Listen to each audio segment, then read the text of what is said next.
नमस्कार। हम सब अपने पैसों को बेहतर तरीके से मैनेज करना चाहते हैं, है ना? अगर ऐसा है, तो ये चर्चा बिल्कुल सही है। आज हम बात करेंगे दीपक बजाज की मास्टर क्लास से निकले फाइनेंशियल मैनेजमेंट के साथ बहुत ही आसान, लेकिन यकीन मानिए बहुत शक्तिशाली नियमों के बारे में। पैसिव इनकम, ये शब्द सुनते ही एक सपना सा आंखों के सामने आता है ना?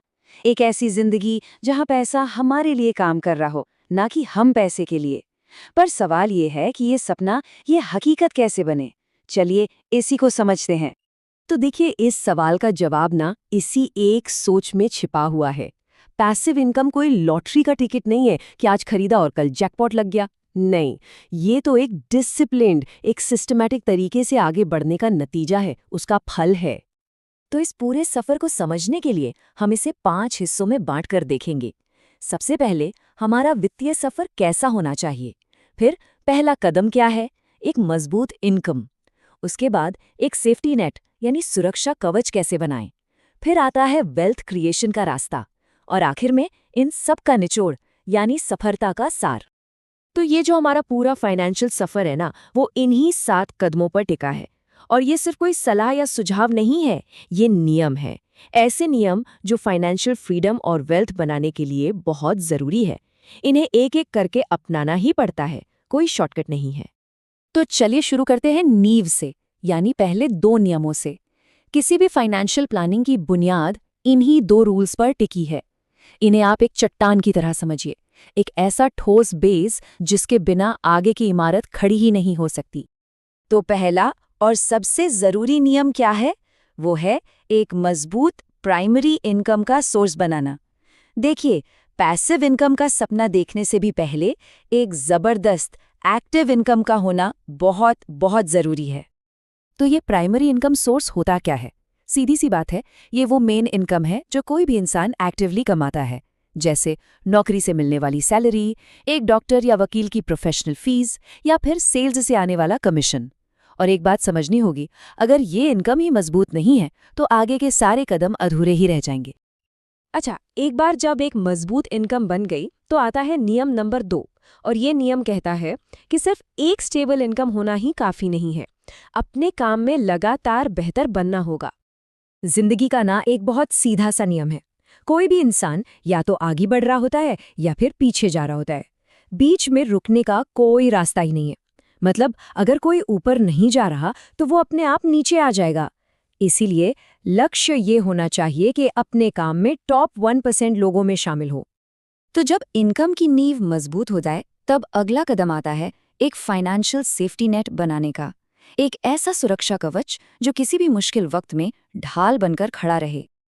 अब इस सुरक्षा कवच के 3 बहुत जरूरी हिस्से हैं। पहला, एक इमरजेंसी फंड। दूसरा, टर्म इंश्योरेंस। और तीसरा, एक मेडिक्लेम पॉलिसी। ये तीनों जब मिल जाते हैं ना, तो एक बहुत मजबूत सेफ्टी नेट तैयार हो जाता है। तो बात करते हैं नियम नंबर 3 की, एक इमरजेंसी फंड बनाना। इनकम चाहे जो भी हो, हर महीने कुछ न कुछ बचाने की आदत डालना बहुत बहुत जरूरी है। तो सवाल उठता है कि ये इमरजेंसी फंड आखिर कितना बड़ा होना चाहिए? देखिए, लक्ष्य ये होना चाहिए कि कम से कम 12 से 18 महीने के जो भी मंथली खर्चे हैं, उनके बराबर रकम जमा हो। यकीन मानिए, ये फंड किसी भी फाइनेंशियल तूफान में सबसे बड़ा सहारा बनता है। अब सवाल ये है कि इस फंड को रखें कहाँ? एक बात तो साफ है, इसे स्टॉक मार्केट जैसी रिस्की जगहों पर तो बिल्कुल नहीं रखना है। इसके लिए 2 सबसे सेफ और आसान ऑप्शन है। एक तो फिक्स्ड डिपॉजिट यानी एफडी, या फिर ऐसे म्यूचुअल फंड्स जिनमें रिस्क बहुत कम हो। मतलब ऐसी जगह जहां से जरूरत पड़ने पर पैसा तुरंत और आसानी से निकाला जा सके। अब आता है नियम नंबर 4, जो है परिवार की सुरक्षा से जुड़ा। और इसके लिए टर्म इंश्योरेंस एक बहुत जरूरी चीज है। ये एक ऐसी जीवन बीमा पॉलिसी है जो ये सुनिश्चित करती है कि किसी की गैर मौजूदगी में भी उसके परिवार को आर्थिक तौर पर कोई परेशानी न झेलनी पड़े। तो सवाल है, कितना टर्म इंश्योरेंस लेना चाहिए? एक अच्छा थंब रूल है कि किसी की जो भी सालाना इनकम है, उसका 15 से 20 गुना। ये रकम परिवार के भविष्य को सुरक्षित रखने के लिए काफी मानी जाती है। और फिर है नियम नंबर 5, पूरे परिवार के लिए एक अच्छी हेल्थ इंश्योरेंस यानी मेडिक्लेम पॉलिसी लेना। ये इतना जरूरी क्यों है? जरा सोचिए, कोई बड़ी मेडिकल इमरजेंसी आ जाए, अस्पताल का एक भारी भरकम बिल पूरी की पूरी जमा पूंजी और सारे निवेश को खत्म कर सकता है। ये पॉलिसी उसी से बचाती है। तो देखिए, जब इनकम की नींव मजबूत हो गई और सेफ्टी नेट भी तैयार हो गया, तब शुरू होता है वेल्थ क्रिएशन का असली सफर। ये वो स्टेज है जहां पैसा पैसे को खींचना शुरू करता है, जहां पैसा हमारे लिए काम करना शुरू कर देता है। नियम नंबर 6 है इन्वेस्टिंग शुरू करना। लेकिन यहाँ एक बहुत जरूरी बात है, कहीं भी पैसा लगाने से पहले उस इन्वेस्टमेंट के बारे में पूरी जानकारी और पूरा विश्वास होना चाहिए। किसी और की टिप्स पर नहीं, बल्कि खुद एक समझदार, एक जानकार निवेशक बनना है। तो इस इन्वेस्टमेंट की यात्रा शुरू कैसे की जाए? तरीका ये है कि किसी एक फील्ड को चुनें, चाहे वो रियल एस्टेट हो, स्टॉक मार्केट हो या म्यूचुअल फंड्स, और पहले उसमें मास्टरी हासिल करें। एक साथ सब जगह हाथ नहीं आजमाना है। जब एक तरह के इन्वेस्टमेंट में मास्टरी हो जाए, तब आता है 7वां और आखिरी नियम। वो है अपने निवेश को फैलाना, जिसे कहते हैं एक डाइवर्सिफाइड पोर्टफोलियो बनाना। ऐसा करना क्यों जरूरी है? क्योंकि इससे रिस्क कम होता है और वेल्थ तेजी से बढ़ने लगती है। तो आखिरी लक्ष्य क्या है? एक ऐसा पोर्टफोलियो बनाना जो कई अलग अलग सोर्सेस से इनकम लाए। यही है पैसिव इनकम की असली मंजिल। जब निवेश से आने वाली इनकम महीने के खर्चों से ज्यादा हो जाती है, बस उसी दिन कोई भी इंसान सही मायनों में फाइनेंशियली फ्री हो जाता है। तो इन सभी नियमों का सार क्या है? इसका निचोड़ क्या है? ये एक सीधा और सिंपल 7 स्टेप रोड मैप है जो किसी को भी फाइनेंशियल सक्सेस की ओर ले जा सकता है।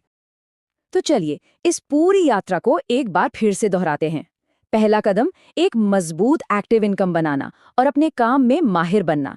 दूसरा, इमरजेंसी फंड, टर्म इंश्योरेंस और हेल्थ इंश्योरेंस के साथ एक सुरक्षा कवच तैयार करना। और आखिर में समझदारी से निवेश शुरू करके एक डाइवर्सिफाइड पोर्टफोलियो बनाना। बस यही है एक्टिव इनकम से पैसिव इनकम तक का पूरा सफर।